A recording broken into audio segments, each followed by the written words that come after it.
मुझे वही अपना हीरू भाई कसाना माँ कला देवी रिकॉर्डिंग स्टूडियो अतेवा।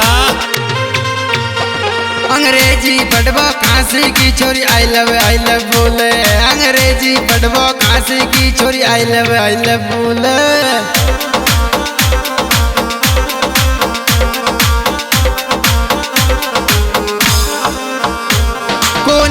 इतनी पढ़ी लिखी एडी उचकाते डोले।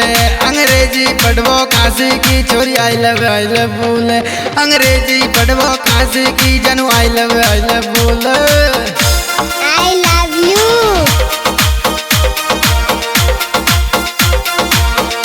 जानू नाच।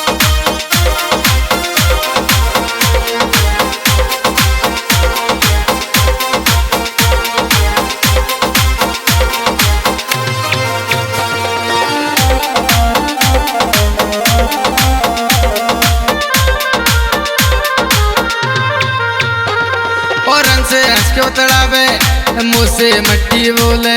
और से हंस के बतड़ावे मुँह से मट्टी बोले।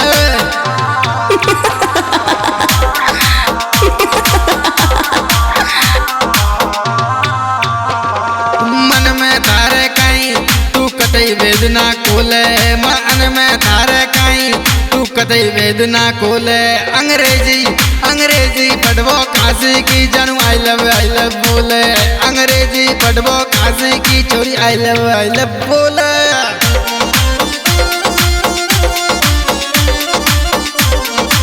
I love you.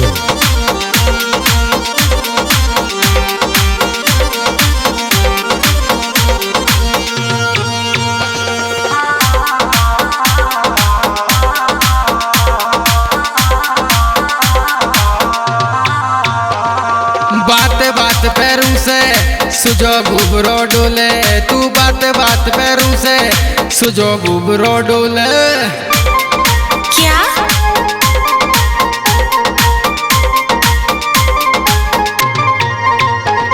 तू सब्र रख ले छोरा तू बतड़ा होले। अंग्रेजी पढ़बो काशी की छोरी आई लव बोले। अंग्रेजी पढ़बो काशी की जानू आई लव बोले।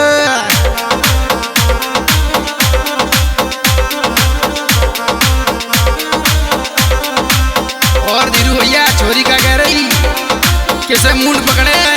अच्छा कहवेगी कतई घुमाने।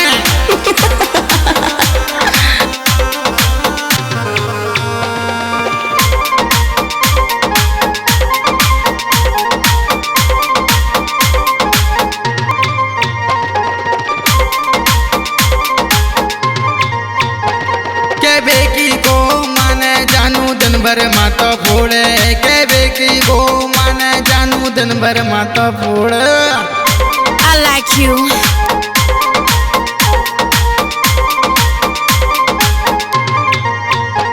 अंग्रेजी पढ़बो काशी की छोरी आई लव बोले। अंग्रेजी पढ़बो काशी की जानू आई लव बोले।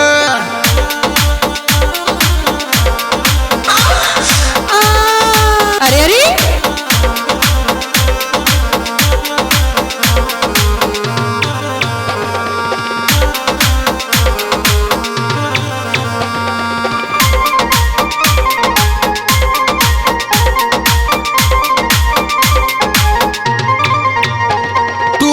दिना से रही ऐट में भगली चारों कोने। तू बहुत दिना से रही ऐट में भगली चारों कोने।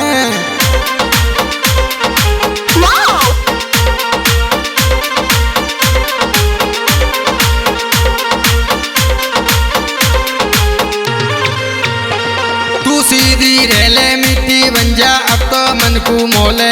अंग्रेजी पढ़बो काशी की छोरी आई लव बोले। अंग्रेजी पढ़बो काशी की जानू आई लव बोले।